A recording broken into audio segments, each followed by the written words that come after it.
रामचंद्र जी ने पीछे कोई भी पाप नहीं किया, फिर भी उनको वनवास का दंड क्यों मिला? क्या उनके पाप कर्म का फल था या और कुछ था? भी लेकिन इतना दृढ़ कर रखा था कि प्राण जाए पर वचन न जाए। जो वचन दे दिया तो कुछ भी वो मांगेंगे मैं दे दूंगा। वैदिक दृष्टि से जब हम देखते हैं, ये इस तरह के वचन पहली बात तो देने नहीं चाहिए, और अगर दिए हैं और अगर कोई अधर्म पूर्वक उसको मांगता है, क्योंकि जब हम किसी को वचन दे रहे हैं कि आप जो मांगोगे मैं दे दूंगा, आप जो कहोगे वो मैं कर दूंगा, हमने किसी संदर्भ में कहा भी है, उसकी सीमा क्या होती है कि आप धर्म पूर्वक मांगेंगे या धर्म पूर्वक कोई कामना करेंगे, उसको मुझे पूरी करना है, अधर्म पूर्वक नहीं करेंगे। अब कोई मांस नहीं खाता है, मद्य नहीं पीता, वो कहे आपने कहा था जो कहूंगे, वचन दिया था आप करोगे तो बोले मांस खाओ, चोरी करो, ये करो, वो करो, जो अधर्म पूर्वक है। तो ये उन नियमों की सीमा से बाहर की बात है, इसमें कोई वचन भंग की बात नहीं। वो वचन को इतना बड़ा बना दिया, ये ऐसा नहीं होना चाहिए। अब ये उन्होंने किया, ये राजा दशरथ का अपना था, उसका श्री राम के कर्माशय से लेना देना नहीं, उनका अपना निर्णय था, उनका अपना विवेक था। उन्होंने ऐसे सोचा कि नहीं, मैं तो वचन का पालन करूंगा ही। वो उनके यश, कीर्ति, प्रशंसा या जो भी चला आ रहा है कि तो वचन तोड़ते ही नहीं है, तो बहुत बुरा लगता है कि वचन तोड़ दिया, लोग क्या कहेंगे, भले ही कुछ भी हो जाए। ये नहीं होना चाहिए। ये एक तरह का कहें तो अहंकार वाली बात है कि मैं अपनी इस छवि को, इसको मैं तोड़ नहीं सकता, भले ही कुछ भी हो। श्री राम अथवा सीता या और लक्ष्मण वो प्रभावित हुए, जैसा उनके लिए होना चाहिए था उचित, वो न होकर के, और एक लंबा समय उनको जंगल में रहना पड़ा और बहुत सारी बातें। जिनके प्रश्न है वो पूछ सकते हैं कुछ। ओम नमस्ते आचार्य जी। भाग्य क्या है? भाग्य से क्या क्या मिल सकता है और क्या नहीं मिलता है? भगवान श्री राम ने कोई भी अशुभ कर्म नहीं किया, फिर भी उनको 14 साल का वनवास मिला, क्या ये उनके भाग्य में था? तो आपका मुख्य प्रश्न बाद वाला है। उनका कहना है कि श्री रामचंद्र जी ने पीछे कोई भी पाप नहीं किया, फिर भी उनको वनवास का दंड क्यों मिला? क्या उनके पाप कर्म का फल था या और कुछ था?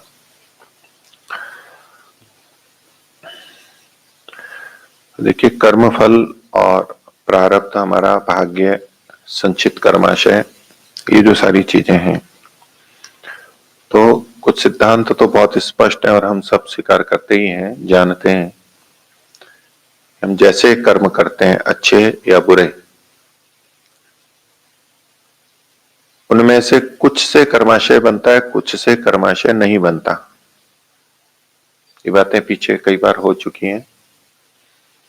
जिनसे हम दूसरों का उपकार करते हैं या अपकार करते हैं, उनसे हमारा कर्माशय बनता है। और कुछ अच्छे बुरे कर्म जो हम दूसरों को प्रभावित नहीं करते लेकिन हमारे साथ में ही रहते हैं। हमने उचित भोजन किया, हमारा स्वास्थ्य ठीक रहा, हम ध्यान से चले, हमारे को ठोकर नहीं लगी, यात्रा हमारी बिना बाधा के, टक्कर के हो गई। ये उचित कर्म थे हमारे, और उससे हमारे को वो कार्य ठीक तरह से संपन्न हो गया। अब इस तरह के कर्मों में कोई कर्माशय नहीं हुआ। हमने कपड़े अच्छी तरह से धोए, धुल गए, सूख गए, और हमने उपयोग कर लिया, धारण कर लिया उनको, इससे कोई कर्माशय नहीं बना, लेकिन ये शुभ कर्म है, अच्छा कर्म है।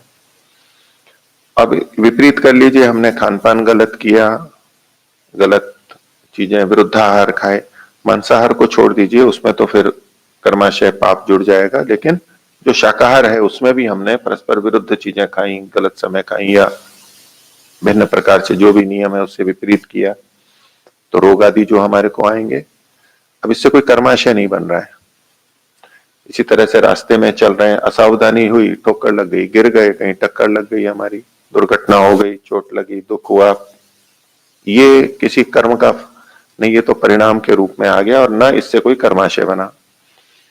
कपड़े हमारे हैं, हमने धोए नहीं, गंदे हैं, गंदे पहन रहे हैं, दूसरे को अगर कोई बाधा नहीं हो रही है, हम अपने आप में हैं, थोड़े मलिन हैं, हमारा कमरा ठीक नहीं है, तो इससे कोई सीधे ऐसे कर्माशय, पाप कर्माशय नहीं बन रहा है।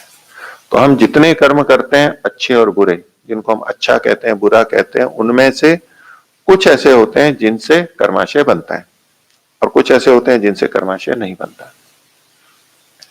अब जो कर्माशय हमारा बन गया है वो कर्माशय परमात्मा की व्यवस्था से फल को देता है, चाहे पुण्य कर्म का फल हो चाहे पाप कर्म का फल हो।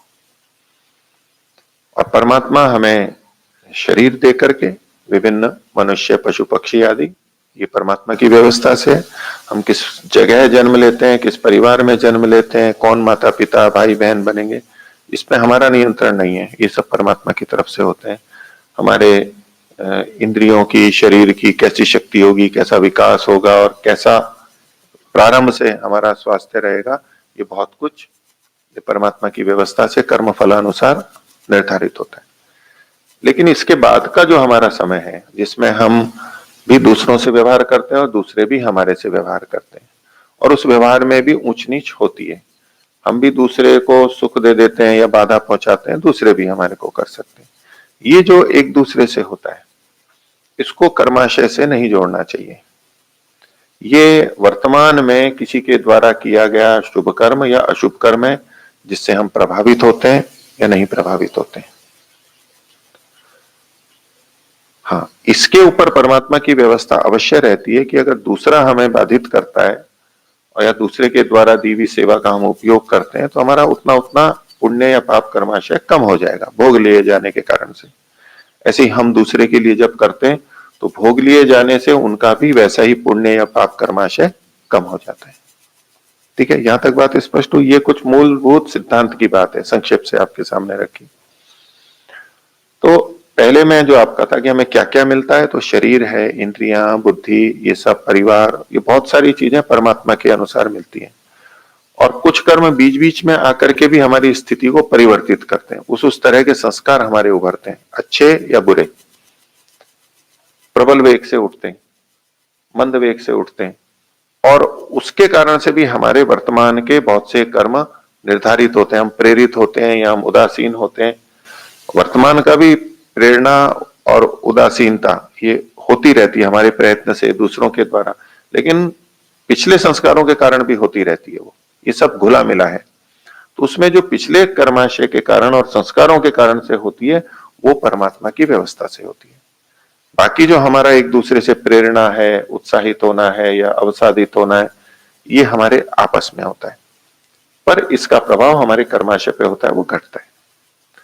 अब श्री रामचंद्र जी की घटना है कि उनको वनवास हुआ, तो इसको किसी पिछले कर्माशय से जोड़ना ठीक नहीं है। ये अलग बात है कि उनका जो जन्म हुआ राज परिवार में, जहां हुआ वहां जो जो माताएं थी, 3 माताएं थी और भाई थे जो थे, वो कुछ स्थितियां कर्माशय के कारण से हो गई। अब अगर उनमें से कोई उनको किसी लोभ से, किसी स्वार्थ से अपने बच्चे को राजा बनाने के लिए अपनी दूसरी माँ के या तो कहो कि सौतेली पत्नी के बच्चों को वो नहीं बनाना चाहती, इत्यादि जो बातें हैं, विचार हैं, ये व्यक्ति के अपने अपने हैं। और उसके अनुसार कि उन्होंने मेरा बच्चा राजा बन जाए, ये बड़ा वाला है, इसको मैं ऐसे कर सकती हूँ। उन्होंने अपना वचन ले रखा है राजा से, राजा की उन्होंने रक्षा की थी युद्ध में, इत्यादि जो कथाएं मिलती हैं उसके अनुसार। तो जो रक्षा की वो उसका वर्तमान का कर्म था उनका, और अब अपना वचन है, उस वचन को किस रूप में राजा से ले लें, ऐसा भी ले सकती है, कुछ और भी ले सकती थी, जो कि ज्यादा अच्छा होता। ये बुरा हो गया, ये उनका अपना निर्णय था, ये किसी कर्माशय के कारण नहीं था। और चूंकि उन्होंने ये निर्णय लिया और राजा बाध्य थे, राजा चाहते तो रोक भी सकते थे कि नहीं, मैं इतना बड़ा अन्याय और जनता के विपरीत और इस सबको मैं नहीं करूंगा, वो कर सकते थे, भाई वचन आपको दिया, आप दूसरा कर लीजिए। अब उन्होंने भी लेकिन इतना दृढ़ कर रखा था कि प्राण जाए पर वचन न जाए, जो वचन दे दिया तो कुछ भी वो मांगेंगे मैं दे दूंगा। वैदिक दृष्टि से जब हम देखते हैं तो ये इस तरह के वचन पहली बात तो देने नहीं चाहिए, और अगर दिए हैं और अगर कोई अधर्म पूर्वक उसको मांगता है तो नहीं देना चाहिए, वहां पर मना कर सकते हैं। क्योंकि जब हम किसी को वचन दे रहे हैं कि आप जो मांगोगे मैं दे दूंगा, आप जो कहोगे वो मैं कर दूंगा, हमने किसी संदर्भ में कहा भी है, तो उसकी सीमा क्या होती है, भी आप धर्म पूर्वक मांगेंगे या धर्म पूर्वक कोई कामना करेंगे उसको मुझे पूरी करना है, अधर्म पूर्वक नहीं करेंगे। अब कोई मांस नहीं खाता, मद्य नहीं पीता, वो कहे जी आपने कहा था जो कहूंगा, मैं वचन दिया था आप करोगे तो बोले मांस खाओ, चोरी करो, ये करो, वो करो, जो अधर्म पूर्वक है, तो ये उन नियमों की सीमा से बाहर की बात है। इसमें कोई वचन भंग की बात नहीं है। वचन कहां पर लागू होगा? जितना धर्म पूर्वक न्याय पूर्वक है उसके अंतर्गत अगर कोई मांगता है और हमने वचन दे दिया है किसी को, अब जो मांगोगे दूंगा, जो कहोगे वो करूंगा, तो वो वहीं पर ही लागू होता है। तो अब उन्होंने उससे आगे जाकर के उसको स्वीकार कर लिया। उन्होंने जो अधर्म पूर्वक भी मांगा तो भी उन्होंने स्वीकार किया कि नहीं, वचन नहीं जाना चाहिए, वो वचन को इतना बड़ा बना दिया, ये ऐसा नहीं होना चाहिए। अब ये उन्होंने किया, ये राजा दशरथ का अपना था, उसका श्री राम के कर्माशय से लेना देना नहीं था, उनका अपना निर्णय था, उनका अपना विवेक था। उन्होंने ऐसे सोचा कि नहीं, मैं तो वचन का पालन करूंगा ही। वो उनके यश, कीर्ति, प्रशंसा या जो भी चला आ रहा है कि ये तो वचन तोड़ते ही नहीं है, उनको बहुत बुरा लगता है कि वचन तोड़ दिया, लोग क्या कहेंगे, ये एक लोकेशना की स्थिति है कि वो उसको तोड़ना नहीं चाहता, अपनी छवि को, उस यश के साथ अपना स्वस्वामी संबंध बना रहता है, उस स्थिति को बनाए रखना चाहता है, भले ही कुछ भी हो जाए। ये नहीं होना चाहिए। ये एक तरह की लोकेशना है, एक तरह का, उसमें कहें तो अहंकार वाली बात है कि मैं अपनी इस छवि को, इसको मैं तोड़ नहीं सकता, भले ही कुछ भी हो जाए। ये उनका अपना कर्म था। तो कैकेयी का अपना कर्म हुआ, दशरथ का अपना कर्म हुआ। ये पिछले कर्माशय के कारण से इन दोनों ने ऐसा व्यवहार किया, ऐसा नहीं कहेंगे। अब इनके कारण से श्री राम अथवा सीता या और लक्ष्मण वो प्रभावित हुए, जैसा उनके लिए होना चाहिए था उचित वो ना हो करके, और एक लंबा समय उनको जंगल में रहना पड़ा और बहुत सारी बातें हुई। तो इसको दूसरे के द्वारा किया गया अन्याय समझना चाहिए, और इन्होंने जो जो भोग किया, जो कष्ट उठाए, उतना उतना वैसे उनका कर्माशय, पाप कर्माशय जो रहा होगा वो कम हो जाएगा।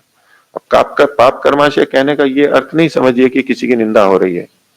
मनुष्य जन्म भी किसी को मिला है, भले ही महापुरुष हैं, तो भी कर्माशय इतने ज्यादा रहते हैं कि कुछ ना कुछ वहां पर रहता है। तो अगर पाप कर्माशय है तो वो कम हो जाएगा, और यदि इतना पाप कर्माशय नहीं है जितना कि उनको भुगतना पड़ गया, तो उसके लिए परमात्मा की दूसरी व्यवस्था जो संभावित होती है वो है उसकी क्षतिपूर्ति, कुछ अतिरिक्त सुख साधन और उन्नति के दे करके पूर्ति की जाती है। तो पाप कर्माशय घटेगा या नई सुविधाएं दी जाएंगी, दोनों तरह से क्षतिपूर्ति हो सकती है। तो श्री रामचंद्र जी के संदर्भ में दोनों में से जो भी होगा वो परमात्मा के द्वारा वहां पर न्याय किया गया होगा। तो इस तरह की घटनाओं को हम पूर्व जन्म के कारण से नहीं समझते, सिद्धांत की दृष्टि से। हो गया? और कोई? हाँ।